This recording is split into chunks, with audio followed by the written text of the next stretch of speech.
Hello and welcome to ISE Season 3, Enablement History, broadcasting from OSC, the Orchestrate property. Welcome to the Inside Sales Enablement podcast. Where has the profession been? Where is it now? And where is it heading? What does it mean to you, your company, other functions, the market? Find out here.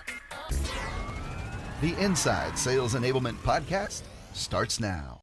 This episode brought to you by GTM AI Academy. Learn AI from a globally trusted resource. Coach K, Jonathan Carford. Their bundle, Enablement AI Mastery, includes both the core Generative AI Foundations course and Enablement AI Mastery specifically. Each course has a value of $599 individually, but Coach K is offering them as a bundle with reduced pricing. And as a listener of the Inside Sales Enablement podcast, if you act now, you can use code ISE3 to get an additional 30% off of the entire thing. You will also receive free access to the GTM AI Tools demo library. Coach K has done the demos, so you don't have to, and offers his straight shooting opinion, fact-based through an enablement lens. Go to www.gtmaiacademy.com and enter code ISE30 today and elevate your AI enablement game. All right, well, hello everyone, and welcome to Inside Sales Enablement Season 3, the finale, episode 20. And who better to save the best for last than Sheevaun Thatcher herself? Sheevaun, say hello to the gang. Everyone already knows you know, right? Hello, gang. Out here in enablement world. And if you haven't heard the news, you can officially get Sheevaun as a service. And no, we're not talking about someone trying to replicate her as a bot. She has officially launched SheevaunThatcher.com. Awesome site. Go check it out. And she is providing her services. You want to just say a few things about that real quickly? We'll start with the commercial. How about that? Yeah, sure. I mean, it is, through all the years that I've been doing enablement, we run into frustrations and things that don't go the way that we anticipate. And so I've learned the hard way, most of the time, about what works and what does not. And I've learned how to make things work very quickly and effectively and prescriptive and focused. And that's really what I want to work and help companies with is, the line on the thing is, I want to help companies cut through the chaos. There is so much noise and so much chaos and all of this that the time that they want their sellers selling has gotten even worse because of all of these new things, right? Everybody's talking AI, but then all of a sudden these sellers are presented with 5 or 6 new AI tools. That doesn't help them. It doesn't. Right. It just makes it harder for them to do their job. So I'm not saying AI is not a good way to go. I'm saying that these companies need help to figure out how do we really make sure that our sellers are doing the things that are really going to move the needle, are going to move the needle with precision and actually help revenue move forward where it is predictable and you actually have an idea what the outcomes are going to be. You're not just throwing spaghetti against the wall. And that they have the environment to get it done, whether it's AI or whether it's whether it's Google Sheets, who cares, right? Are they focusing on the right thing? Because if a process is broken, it doesn't matter what tools you throw at it. Bingo. And if anyone knows process and enablement, it's Sheevaun. She's been here. What a perfect way to end our past, present, future edition of the podcast, season 3. Then with Sheevaun, who was there from the beginning, and she has attained the highest heights. I would argue one of the few to truly be an enablement executive when you are leading enablement for Ring Central and then Slack and then Salesforce officially itself. There's not much more of a pinnacle than being an executive in those companies and running enablement. So listen closely as we hop into this episode, everyone. And with that, Sheevaun, I'll dive in with just kind of let's get in the Wayback Machine a little bit. When did Sheevaun Thatcher first hear the words sales enablement? I first heard them in 2012 at a Forrester conference. I believe that's when I first heard it. I've been doing it for a long time before that. I mean, I would venture to say that the work I did as a pre-sales leader, right, as a sales consulting, I mean, I've been doing enablement-y stuff for a very long time before that. But in the role of enablement and what it's come to be known, I started that in 2008. Wow. But I heard the term first by Forrester. Forrester were the first ones who glommed onto it.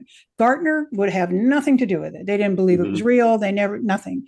But Forrester did. And that is where I met Scott Santucci and Brian Lambert, was through that. Now, unfortunately, it only lasted a couple of years. And then Forrester made the decision that enablement and marketing and all that were all one big happy family. And, and it went away, which was unfortunate. But that was really the first time I heard that term. Before that, I was the VP of Global Success Metrics. I didn't realize that Forrester had combined everything back in. I thought Sales Enablement had remained a standalone. That in and of itself is no. The conference disappeared. There was a Sales Enablement conference that they ran for I think 3 years, and I went to every one. And then in year 4, they decided that no, it's all part of marketing, so we're just going to lump it in with the marketing conference in Florida. And it was like, no. So it was a track inside of a conference. It didn't have its own identity and its own. It had its own identity, but then it lost its identity. Got it. Okay, interesting. So then, and you kind of touched on it. Let's shift into the Sales Enablement Society, now Revenue Enablement, right, itself. When did that come into your professional journey? Because I don't believe Scott had founded it by that point. No, he hadn't founded it yet. In September, I think it was September 2015, he and Jim Ninavaji.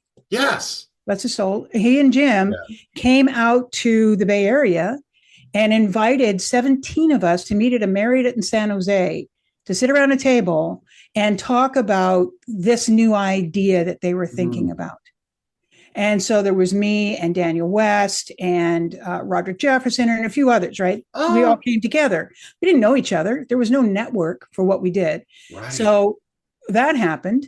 And then a little bit later, Scott started up the group in DC.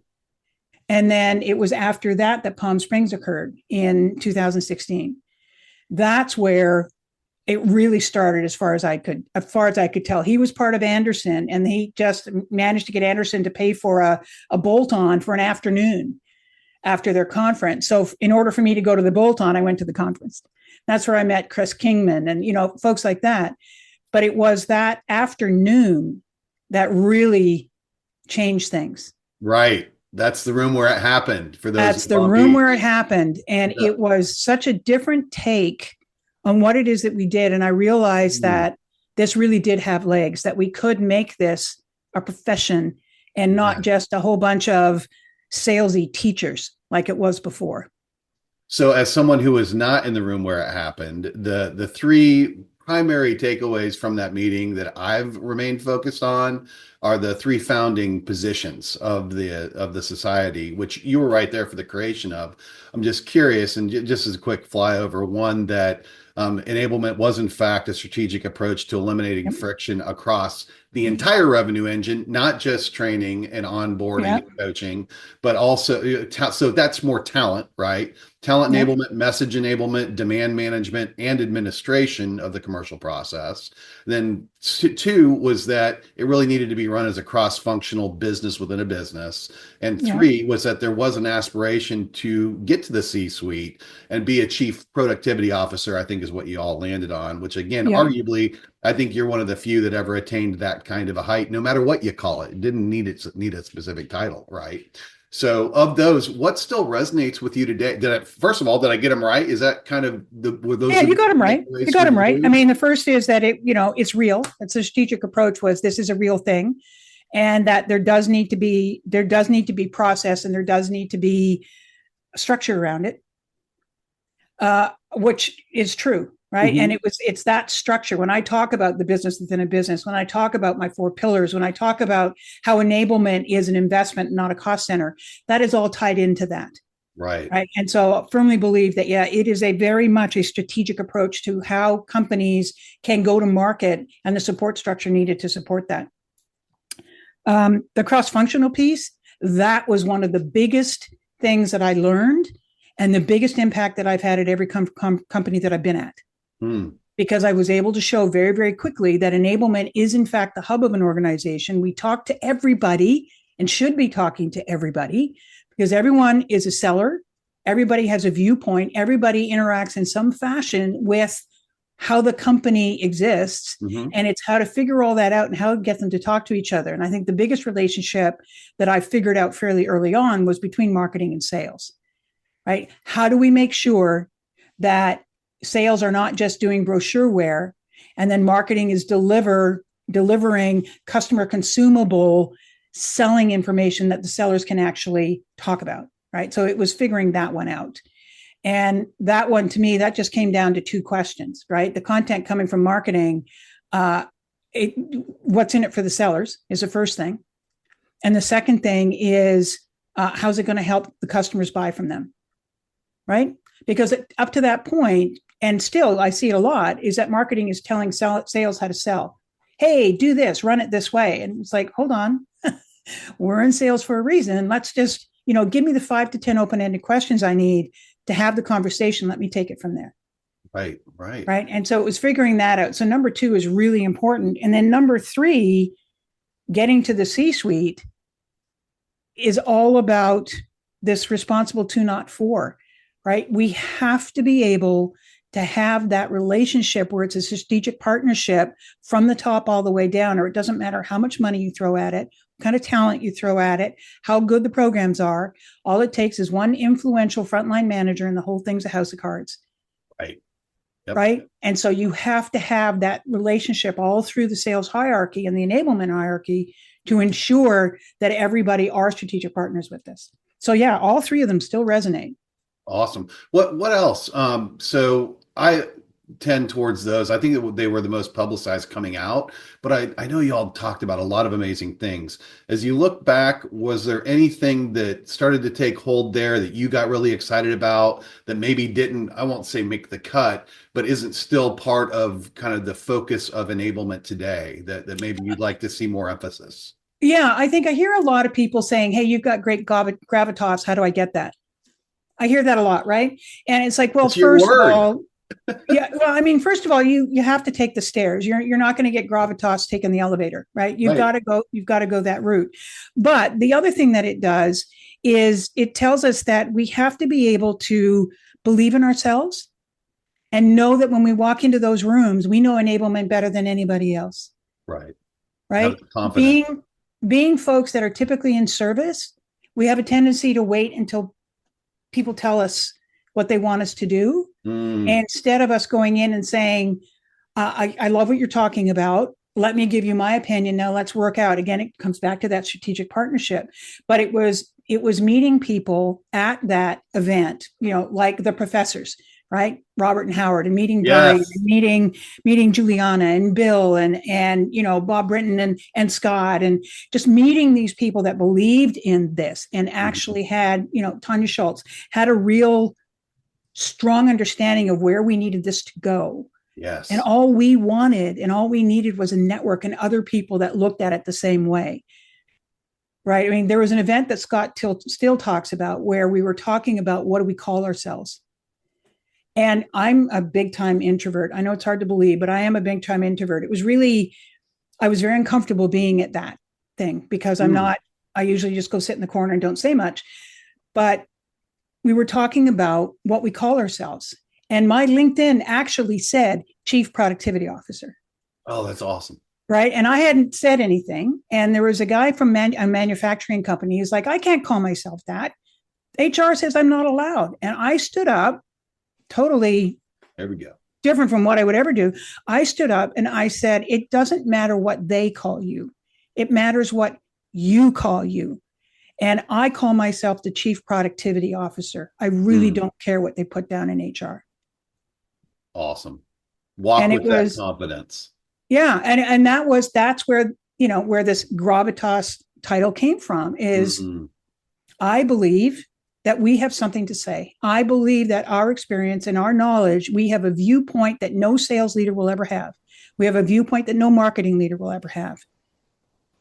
And our viewpoint and our point of view is from the insights that we get with all of the folks that we deal with and the ability to tie it all together, wrap it up in a nice bow, and make sure that the company understands that they're going in the right direction. And ultimately, that the customers recognize the people they're dealing with are ones who are very much customer first, right? I've been talking the customer first thing for years. Like I get asked a lot of time, who are my stakeholders? I'm like, it's that my partners are the sales leaders, right? Frontline manager and up. My stakeholders are our customers, because if they're not buying from us, then we got nothing anyway. Right. So how about community identity? I mean, we had a big shift in 2023 when the RES was officially formed. We shift from sales enablement to revenue enablement. And I'm hearing a little bit of everything. I'm hearing AI enablement these days. I'm hearing sales excellence, and get rid of the word enablement. It never stuck. Yep. Where kind of do you land in that camp? What did you think when we changed the revenue, and what's kind of the present state you think of? So it was really interesting. When I first heard revenue enablement, it was long before that. And I really dug my heels in. I was like, nope, not revenue enablement. And they're like, well, why not? And it's because the people that I work with, the people that I support, because at that time I was doing full corporate enablement, right? Supporting all of Ring Central, everybody, not just the sellers. I said, not everybody I'm supporting is directly aligned on their performance with revenue. And so for me, I find that very restricting. But then I took a different view on it. And I just sat back and thought, no, actually, everybody is in some way associated with the revenue that the organization gets, because the revenue is what keeps the organization going forward. So the switch to revenue enablement didn't really bother me. Now, there is a lot of talk now, as you said, about the word enablement itself. From the very beginning, when you hear about enablers in psychology, it's not a good thing, right? Psychologists don't look at enablers, you're as a terribly good thing, but we didn't have any other words. Yeah. So now I'm looking much more of it as a go-to-market growth opportunity, rather than just enablement, which is typically looked at as like a slice of the pie. I'm looking at it as it is a growth engine that we work across the whole organization. It isn't just sales enablement as a one-off term. It is corporate growth and how we support that corporate growth. So I'm going away from the enablement term a little too, but it's not because it's not a bad term. It's because it does not fully explain what it is that we do. Because we don't do just enablement. I work with marketing leaders and helping them define what the go-to-market is. I work with C-suite to say, these are the things that you need to take a look at if you're really going to move your company forward. You've got to focus.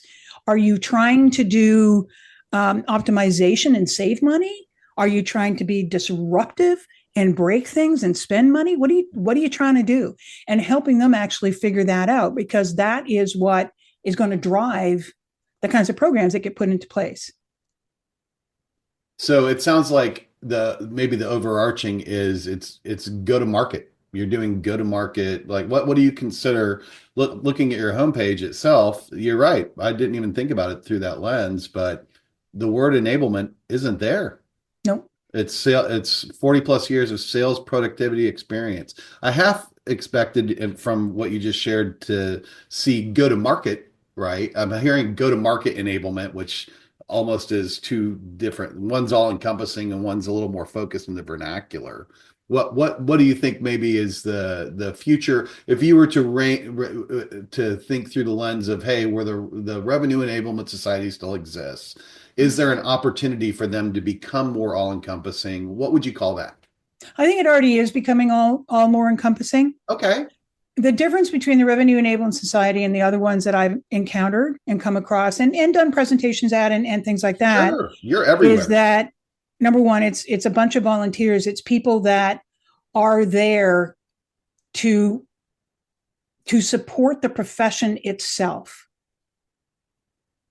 That's what I see as the Revenue Enablement Society is there to say there is a place that you can go. There is a network that you can meet with where nobody has any type of agenda. It is just, we're just there to help each other. Right. I don't see that so much in the other ones. They're looking to, right. But this is what I see from this group. Challenges, absolutely. There's definitely been up and down and up and down and up and down. And I will never miss, as long as I'm able, I will never miss a Revenue Society conference. Love it. Right? Because it's an opportunity for me. It's exhausting for me because, I get people pull me aside all the time to ask me questions and all that. I go hide in the bathroom ever so often, right? and pull my feet up because I've been caught in the bathroom with my fancy shoes. People see them and start asking me questions. Even right, if they know the shoes. Of course. Yeah, so I gotta, pull my feet up and kind of hide in the corner. but I wouldn't miss it because of the learning that can happen in that short few days.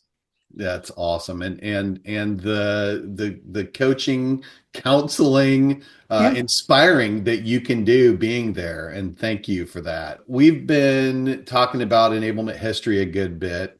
We've gone a little bit to the present. So let's shift to the future. Those two little words that start with A and end with I come to mind.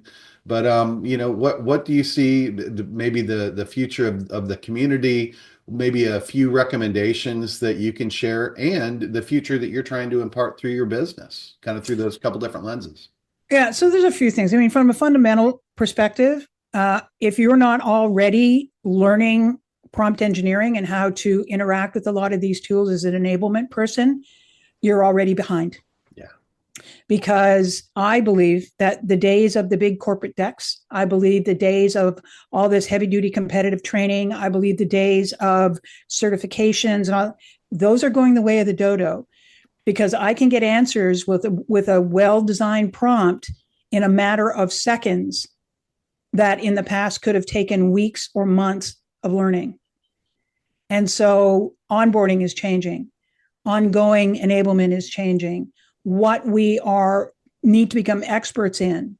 We need to be experts in prompt engineering, period, end of sentence. We need to all be like Jonathan Carver, right?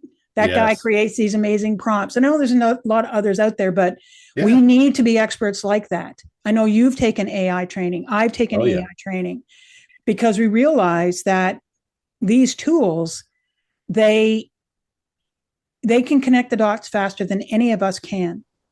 Doesn't mean it's right. Right.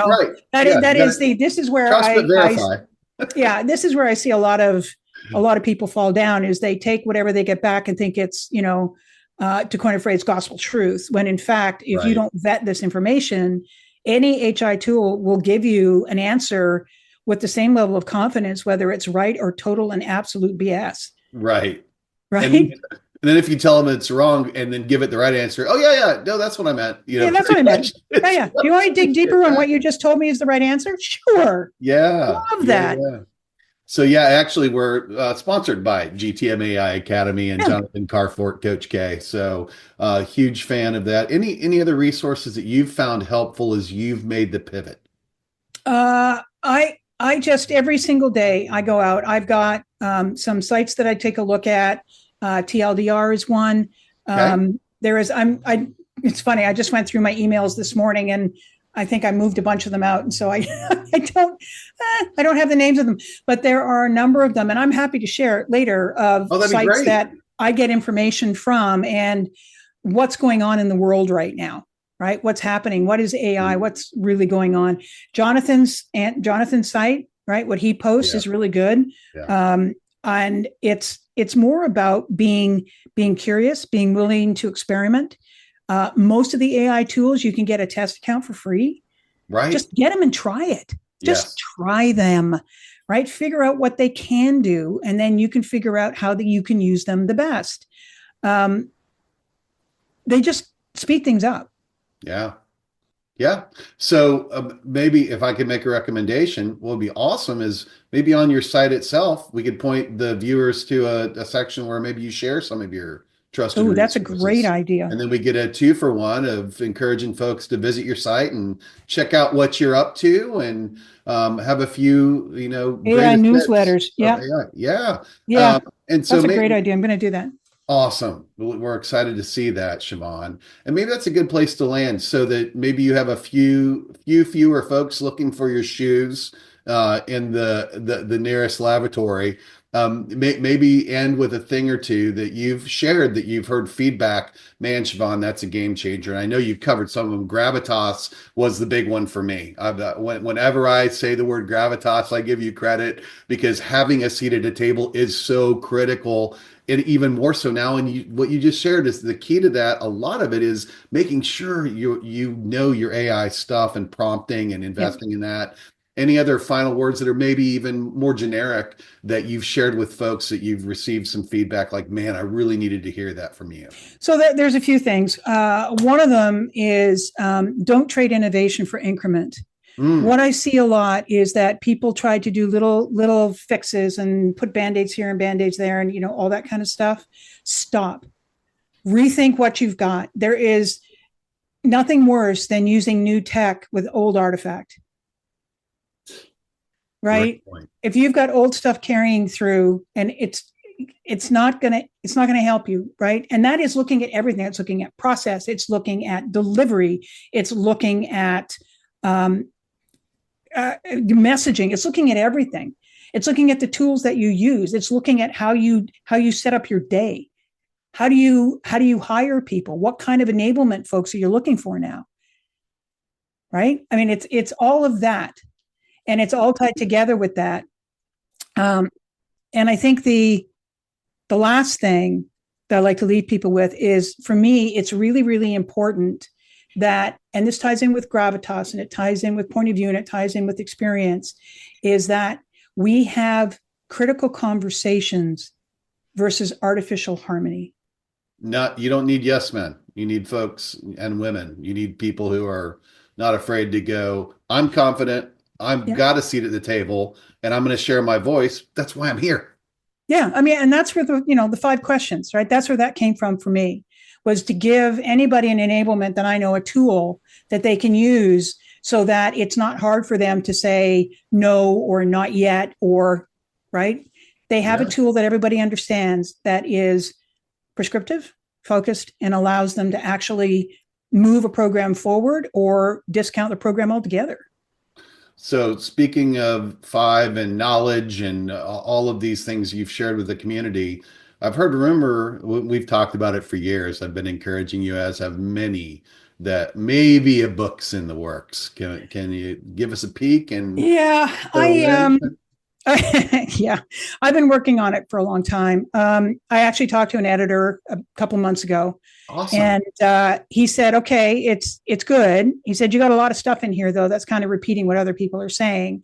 But this thing about the 4 pillars and the business within a business and that's really cool.